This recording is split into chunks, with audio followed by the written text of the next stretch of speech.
TV में आपने news channel पर ऐसी एक लाइन चलती हुई देखी होगी जिसमें सेंसेक्स, बैंक निफ्टी और निफ्टी नाम से कुछ पॉइंट्स लिखे हुए देखे होंगे।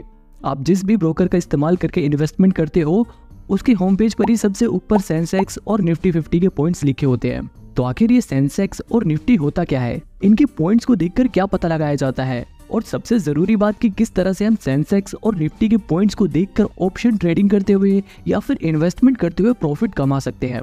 ये सभी चीजें मैं आपको इस वीडियो में आसानी से सिंपल एग्जांपल के साथ समझाऊंगा ताकि आपको हमेशा के लिए सेंसेक्स और निफ्टी का कॉन्सेप्ट क्लियर हो जाए। तो देखो, जैसे हम स्कूल में दो चीजों का डिफरेंस बिटवीन समझते हैं ना, उसी तरीके से मैं आपको समझाऊंगा और आपको आसानी से समझ भी आ जाएगा। तो एक तरफ हम रखते हैं सेंसेक्स को और एक तरफ रखते हैं हम निफ्टी को। तो अब देखो, इनके बारे में जानने से पहले आपको समझना होगा स्टॉक एक्सचेंज के बारे में। देखो, हमारे देश में ना दो स्टॉक एक्सचेंज है, एक है BSE यानी कि बॉम्बे स्टॉक एक्सचेंज और दूसरा है NSE जिसका नाम है नेशनल स्टॉक एक्सचेंज। अब ये BSE और NSE क्या है? अब मान लो मेरी एक चॉकलेट की कंपनी है और मैं अपनी इस कंपनी को और बड़ा करना चाहता हूँ। इसके लिए मेरे को चाहिए पैसे, और मैं पैसे पब्लिक से लेना चाहता हूँ यानी कि आम जनता से लेना चाहता हूँ। तो इसके लिए मैं लोगों के पास जाकर उनसे पैसा इकट्ठा नहीं करूंगा, मेरे को अपनी कंपनी BSE या फिर NSE के पास जाकर लीगल प्रोसीजर के साथ रजिस्टर करानी पड़ेगी। और जब मेरी कंपनी NSE या BSE किसी में भी रजिस्टर हो जाएगी तो मैं शेयर मार्केट के जरिए आम जनता से पैसे ले सकता हूँ। तो मतलब BSE और NSE में वो कंपनियां लिस्टेड होती हैं जो पब्लिक से पैसा लेती हैं।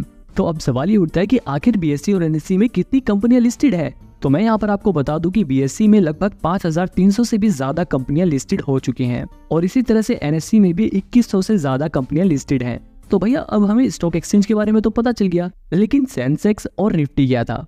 तो देखो, यहाँ पर आपको एक छोटा सा प्यारा सा एग्जांपल समझना होगा। मान लो एक कंपटीशन है जिसमें सभी स्कूल को पार्टिसिपेट करना है और मेरा भी एक स्कूल है जिसका नाम है पैसा पब्लिक स्कूल। अब देखो, उस कंपटीशन में पार्टिसिपेट करने के लिए मैं अपने स्कूल के सबसे टॉप के स्टूडेंट्स को भेजूंगा।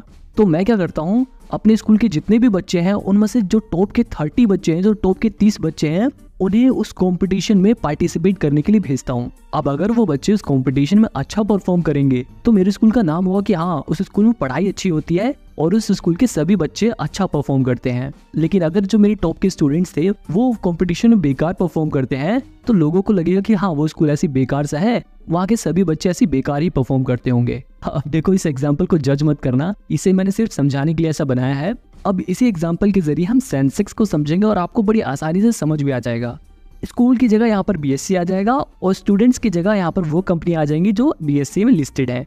और जैसे यहाँ पर जो टॉप के स्टूडेंट थे, यहाँ पर टॉप की कंपनियां आ जाएंगी और इन टॉप की कंपनियों को ही हम कहते हैं सेंसेक्स। यानी कि BSE में लिस्टेड जितनी भी कंपनियां हैं उनमें से जो टॉप की 30 सबसे बड़ी बड़ी कंपनियां हैं वो आती है सेंसेक्स में। तो बेसिकली सेंसेक्स एक ऐसा इंडाइसिस है, इंडाइसिस यानी कि एक तरह से एक लिस्ट है जिसके अंदर टॉप की 30 कंपनियां आती हैं जो BSE में लिस्टेड सभी कंपनियों को रिप्रेजेंट करती हैं। जैसे यहाँ पे स्कूल के टॉप 30 बच्चे पूरे स्कूल के बच्चों को रिप्रेजेंट कर रहे थे ना, ऐसे ही यहाँ की जो टॉप की 30 कंपनियां हैं वो BSE में जितनी भी कंपनियां हैं उन सभी को रिप्रेजेंट करेंगे। अगर ये 30 कंपनियां अच्छा परफॉर्म करेंगी तो मतलब ये अंदाजा लगा लेंगे कि हाँ, ये सभी कंपनियां अच्छा परफॉर्म कर रही हैं। अगर ये 30 कंपनियां आज के दिन बेकार परफॉर्म कर रही है तो हम ये अंदाजा लगा लेंगे कि BSE में लिस्टेड सभी कंपनियां बेकार परफॉर्म कर रही हैं। और यहाँ पर एक और बात ध्यान दो, जब ये अच्छा परफॉर्म करती है ना तो हम कहते हैं कि मार्केट बुलिश है, और जब ये बेकार परफॉर्म करती हैं यानी कि इनके शेयर प्राइस गिर रहे होते हैं तो हम कहते हैं कि मार्केट बियरिश है। इसी तरह से बिल्कुल निफ्टी भी है। निफ्टी में क्या होता है, BSE की जगह NSE यानी कि नेशनल स्टॉक एक्सचेंज में जो कंपनियां लिस्टेड हैं वो रिप्रेजेंट होती हैं। और इसमें कितनी कंपनियों को रिप्रेजेंट किया जाता है? इसमें जितनी भी कंपनियां लिस्टेड होती हैं उनमें से जो टॉप की 50 बड़ी बड़ी कंपनियां होती हैं उन्हें रिप्रेजेंट करती हैं। और ये जो टॉप की 50 कंपनियों के जो इंडाइसिस होता है, इनकी जो एक लिस्ट होती है उसे निफ्टी 50 कहा जाता है। अब धीरे धीरे जैसे हम आगे बढ़ते जाएंगे आपको ये सभी चीजें और भी समझ आती जाएंगी। अब देखो, अगर आपने ध्यान दिया होगा तो मैंने एक लाइन कही थी कि सेंसेक्स और निफ्टी में NSE और BSE के अंदर आने वाली जो टॉप की बड़ी बड़ी कंपनियां होती हैं वो दिखाई जाती हैं। लेकिन अब ये कैसे पता लगाया जाता है कि कौन सी कंपनी बड़ी है? तो देखो, यही चीज का पता लगाने के लिए फ्री फ्लोट मार्केट कैपिटलाइजेशन का यूज किया जाता है। अब ये क्या होता है? अब देखो, यहाँ पर इस लाइन को समझो, इसमें लिखा हुआ है कि ऐसे कैपिटल जो मार्केट में फ्रीली फ्लोट हो सके, यानी कि जिसे मार्केट में आसानी से खरीदा बेचा जा सके। अब देखो, मार्केट में जो कैपिटल होती है वो किन किन लोगों की होती है? कैपिटल यानी कि जो पैसा लगा हुआ है उसमें, या तो उसमें मालिक का पैसा लगा होता है या हम जैसे आम इन्वेस्टर यानी कि रिटेल इन्वेस्टर्स का पैसा लगा होता है। अब देखो, ये मार्केट कैपिटल आपने देखा होगा, आप कोई सा भी ऐप यूज करते हो, ग्रो में आपने यहाँ पर देखा होगा, धन में आपने यहाँ पे देखा होगा, एंजल वन में आपने यहाँ पे देखा होगा। लिखा होता है मार्केट कैपिटल। तो देखो ये मार्केट कैपिटल कैसे निकलता है, कंपनी के पास जितने भी शेयर्स होते हैं उनकी आज के समय में जो वैल्यू है उससे मल्टीप्लाई कर देंगे तो कंपनी का मार्केट कैपिटल निकल जाएगा।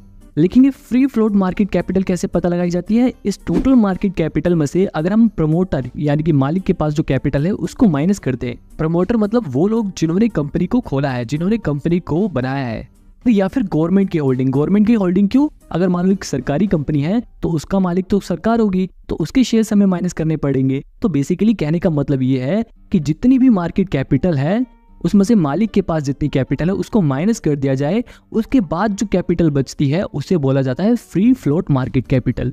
और यही free float market capital NSC या बीएससी में से भी जिन कंपनियों की सबसे ज्यादा होती है वो कंपनियां टॉप की कंपनियों में आती हैं। अब देखो एक बार मैं फटाक से अपना एंजल वन ऐप खोल के आपको दिखा भी देता हूँ। यहाँ पर देखो सबसे ऊपर लिखा है निफ्टी और बैंक निफ्टी। अभी मैं आपको निफ्टी का खोल के दिखाता हूँ। अगर मैं इस निफ्टी पे क्लिक करूंगा ना तो यहाँ पर देखो ये जो टॉप की 50 कंपनियां है ना वो मुझे दिखा देगा। अब देखो यहाँ पर सबसे ऊपर एनटीपीसी लिमिटेड का शेयर सबसे ऊपर दिखा रहा है, तो इसका मतलब ये है कि इसका फ्री फ्लोट मार्केट कैपिटल सबसे ज्यादा है, इसलिए ये सबसे ऊपर है। इसी तरह से इन सभी कंपनियों का free float market capital calculate किया गया और उन सभी का कैलकुलेट करने के बाद जो टॉप की 50 कंपनियां आई उन्हें इस लिस्ट में शामिल किया गया। तो मतलब सेंसेक्स क्या है, सेंसेक्स एक ऐसा इंडेक्स है जिसके अंदर बीएसई के अंदर जितनी भी कंपनियां लिस्टेड है उनके अंदर की जो टॉप 30 कंपनियां होती हैं जिनका सबसे ज्यादा फ्री फ्लोट मार्केट कैपिटल होता है, ऐसी जो टॉप 30 कंपनियां होती हैं सेंसेक्स उन्हें रिप्रेजेंट करता है। इसी तरह निफ्टी 50 भी टॉप 50 कंपनियों को रिप्रेजेंट करता है जो एनएससी में लिस्टेड है। अब देखो अगर आप निफ्टी 50 सर्च करोगे या फिर सेंसेक्स सर्च करोगे तो यहाँ पर देखो आपको निफ्टी 50 में भी एक पॉइंट दिखाएगा और सेंसेक्स में भी एक पॉइंट दिखाएगा। तो आखिर इन पॉइंट्स को देखकर क्या पता लगाया जाता है। मान लो जैसे मैं एक आम इन्वेस्टर हूँ और मेरे को अपने पैसे इन्वेस्ट करने हैं या मेरे को ऑप्शन ट्रेडिंग करनी है, तो मैं इन पॉइंट्स को देखकर क्या पता लगा सकता हूँ।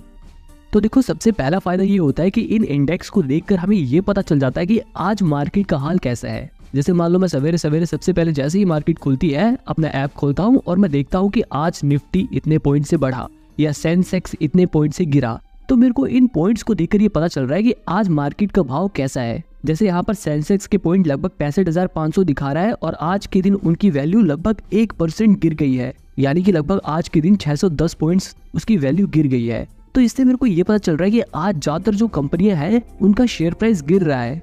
आज जो मार्केट है वो थोड़ा बियरिश बिहेव कर रहा है, आज उनका शेयर प्राइस गिर रहा है। तो इस बात से मेरे को क्या फायदा होगा, मान लो अगर मैं पैसे इन्वेस्ट करना चाहता हूँ तो मैं ऐसे ही अपॉर्चुनिटी ढूंढूंगा जब मार्केट बियरिश हो, क्योंकि जब मार्केट बियरिश रहता है, जब शेयर के प्राइस लगातार गिरते रहते हैं, तब वो सही अपॉर्चुनिटी होती है अपने पैसे मार्केट में इन्वेस्ट करने की। इसी तरह से सेंसेक्स और निफ्टी का ये जो चार्ट होता है ये हमें हेल्प करता है ऑप्शन ट्रेडिंग में भी। ऑप्शन ट्रेडिंग में क्या होता है, हम एक महीने के बाद के प्राइस पे प्रिडिक्ट करते हैं और ये प्रिडिक्शन लोग करेंटली या पिछले कुछ दिनों में सेंसेक्स कैसा बिहेव कर रहा है उस चार्ट को देखकर मार्केट के सेंटीमेंट को समझकर प्रिडिक्ट करते हैं। मान लो पिछले कुछ समय से लगातार मार्केट जो था वो बियरिश बिहेव कर रहा है, लगातार उनका शेयर प्राइस गिर रहा है, तो अब मेरे को ऐसा लगता है कि आने वाले एक महीने में मार्केट दोबारा से बढ़ेगा, मार्केट दोबारा से बुलिश होगा, मार्केट दोबारा से गेन करेगा, मतलब दोबारा से कंपनियों के शेयर बढ़ेंगे। तो इसी प्रिडिक्शन के हिसाब से मैं ऑप्शन ट्रेडिंग में कॉल या पुट का ऑप्शन लूंगा। तो देखो ओवरऑल कहने का मतलब ये है कि निफ्टी 50 या सेंसेक्स एक तरह से बेंचमार्क है जिन्हें देखकर हम ये पता लगाते हैं कि मार्केट में जितनी कंपनियां हैं वो कैसा परफॉर्म कर रही हैं। अब से आप कभी भी टीवी में या मोबाइल में कहीं पे भी आप सेंसेक्स या निफ्टी के पॉइंट्स को देखोगे तो अगर उनके पॉइंट्स गिर रहे हैं तो समझ जाना कि आज के दिन मार्केट अच्छा परफॉर्म नहीं कर रही, आज के दिन ज्यादातर कंपनियों के शेयर गिर रहे हैं। और अगर इनके पॉइंट्स बढ़ने लग जाए तो समझ जाना कि आज के दिन मार्केट को अच्छा भाव मिल रहा है, आज के दिन ज्यादातर शेयर प्राइस बढ़ रहे हैं।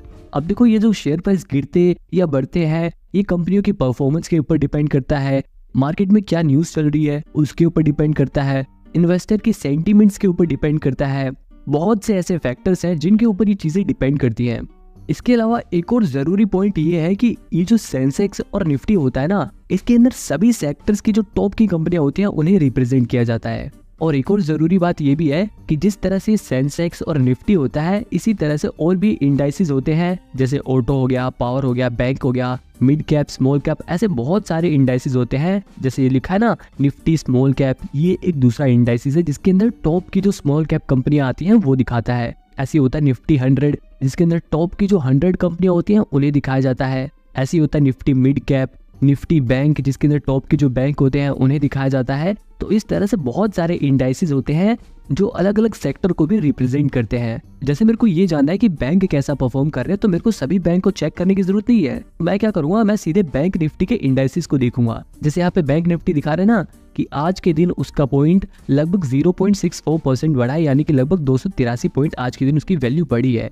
तो इससे मेरे को ये पता चल रहा है कि आज के दिन लगभग सभी बैंक अच्छा परफॉर्म कर रहे हैं। आज के दिन उनका शेयर प्राइस बढ़ रहा है, जिसकी वजह से बैंक निफ्टी के भी पॉइंट्स बढ़े हैं। अगर मैं इस पे क्लिक करूँ ना तो नीचे अगर आप करके देखोगे तो ये देखो यहाँ पे दिखा रहा है निफ्टी बैंक कंपनीज। इसके अंदर हमें बता रहा है कि कितनी कंपनियां निफ्टी बैंक में आती हैं और उन सभी की परफॉर्मेंस हमें दिखा रहा है। तो यहाँ पर आप देख सकते हो कि ज्यादातर बैंकों के शेयर प्राइस आज बढ़े हैं, इसीलिए आज बैंक निफ्टी के भी पॉइंट बढ़े हैं।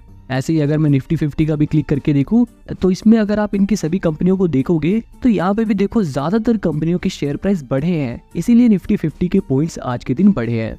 अगर आपको सेंसेक्स और निफ्टी का कॉन्सेप्ट समझ आया हो तो वीडियो को लाइक करने के बाद चैनल को प्लीज सब्सक्राइब कर लेना, ताकि आपको शेयर मार्केट के कॉन्सेप्ट आसानी से क्लियर हो सके।